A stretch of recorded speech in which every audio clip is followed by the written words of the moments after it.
أعوذ بالله من الشيطان الرجيم بسم الله الرحمن الرحيم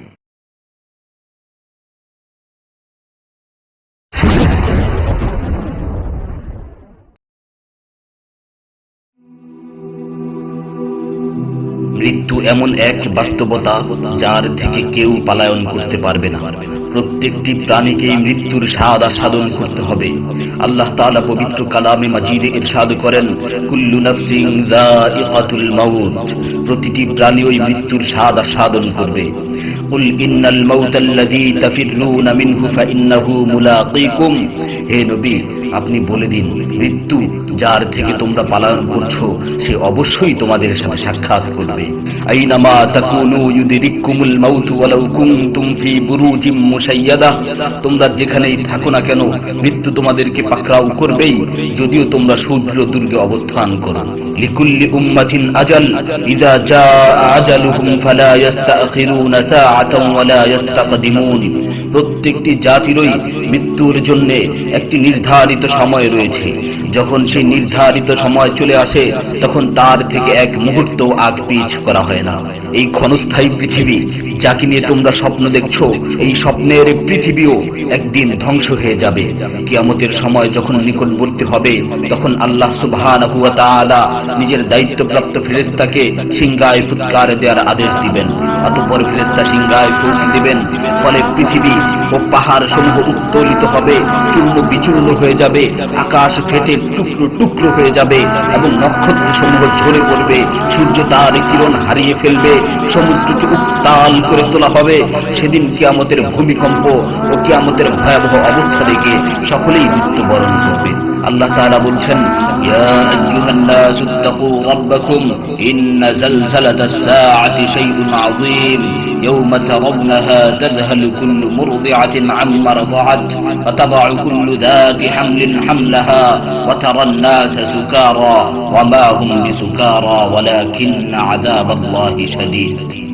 হে মানুষ, তোমরা তোমাদের প্রতিপালককে ভয় করো, নিশ্চয়ই কিয়ামতের প্রকম্পন এক ভয়ঙ্কর ব্যাপার। সেদিন তোমরা দেখবে প্রত্যেক স্তন্যদানকারিণী আপন দুগ্ধপোষ্য শিশুকে ভুলে যাবে এবং প্রত্যেক গর্ভধারিণী তার গর্ভপাত করে ফেলবে। তুমি দেখবে মানুষকে পাগলের মতো, আসলে ওরা পাগল নয়, তবে আল্লাহর আযাবই হবে কঠিন।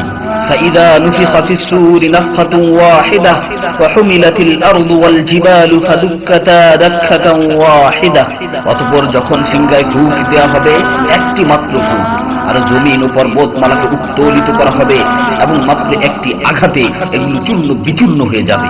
ইযা সামাউ ফাতারাত ওয়া ইযাল কাওয়াকিবু ইনতাসারাত ওয়া ইযাল বিহারু ফুজ্জিরাত ওয়া ইযাল কুবুরু বু'সিরাত আলিমাত নাফসুম মা কদ্দামাত ওয়া আখখারাত, যখন আসমান বিদীর্ণ হবে, আসমান ফেটে টুকরো টুকরো হয়ে যাবে, আর যখন নক্ষত্রগুলো ঝরে পড়বে, আর যখন সমুদ্রগুলোকে উত্তাল করে তোলা হবে, আর যখন কবরগুলোকে উন্মোচিত করা হবে, তখন প্রত্যেকেই জানতে পারবে সে আগে কি পাঠিয়েছে এবং পরে কি পাঠিয়েছে। সেদিন কিয়ামতের ভয়াবহতায় আল্লাহ সুবহানাহু ওয়া তাআলা ব্যতীত প্রতিটি প্রাণী প্রাণ হারাবে। পবিত্র কালামে মাজিদে ইরশাদ হয়েছে, কুল্লু শাইইন হালিকুন ইল্লা ওয়াজহা, সেদিন আল্লাহর মহান সত্তা ব্যতীত প্রত্যেকটি জিনিসই ধ্বংস হয়ে যাবে। কুল্লু মান আলাইহা ফান ওয়া ইয়াবকা ওয়াজহু রাব্বিকা যুল জালালি ওয়াল ইকরাম, সেদিন জমিনের উপর যা কিছু রয়েছে সবই ধ্বংস হয়ে যাবে, আর শুধুমাত্র মহামহিম ও মহানুভব আল্লাহ সুবহানাহু ওয়া তাআলাই বাকি থাকবেন।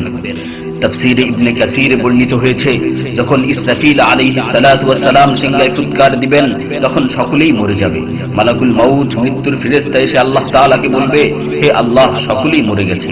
তিনি জিজ্ঞেস করবেন, অবশিষ্ট কে আছে? উত্তর দিবে, হে আমার রব, আপনি, আর আপনি তো হলেন চিরঞ্জীব। এছাড়াও বাকি রয়েছে জিবরাইল, মিকাইল ও আরশ বহনকারী ফেরেশতাগণ। আল্লাহ তাআলা বলবেন, জিবরাইল ও মিকাইলেরও মৃত্যু হওয়া উচিত। মৃত্যুর ফেরেশতা মালাকুল মাউত বলবে, হে প্রভু, জিবরাইল ও মিকাইলও মরে গেছে। আল্লাহ তাআলা জিজ্ঞাসা করবেন, এখন আর কে বাকি আছে?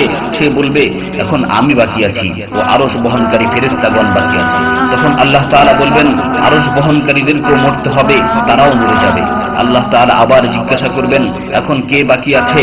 মালাকুল মাউত আজরাইল আলাইহিস সালাতু ওয়াস সালাম বলবেন, হে আমার রব, এখন আপনি বাকি আছেন এবং আমি বাকি আছি। তখন আল্লাহ তাআলা আজরাইল আলাইহিস সালাতু ওয়াস সালামকে বলবেন, তুমি তো আমার মাখলুক, সুতরাং তুমিও মরে যাও। তিনি তৎক্ষণাৎ মরে যাবেন এবং শুধুমাত্র আল্লাহ তাআলাই বাকি থাকবেন। অতঃপর আল্লাহ সুবহানাহু ওয়া তাআলা জমিনকে ভাঁজ করে ফেলবেন এবং তিনি 3 বার বলবেন, আনাল জব্বার, আনাল জব্বার, আনাল জব্বার, আমি প্রতাপশালী, আমি প্রতাপশালী, আমি প্রতাপশালী। অতঃপর তিনি 3 বার জিজ্ঞাসা করবেন, লিমানিল মুলকুল ইয়াউম, লিমানিল মুলকুল ইয়াউম, লিমানিল মুলকুল ইয়াউম, আজকের রাজত্ব কার, আজকের সার্বভৌমত্ব কার, আজকের আধিপত্য কার?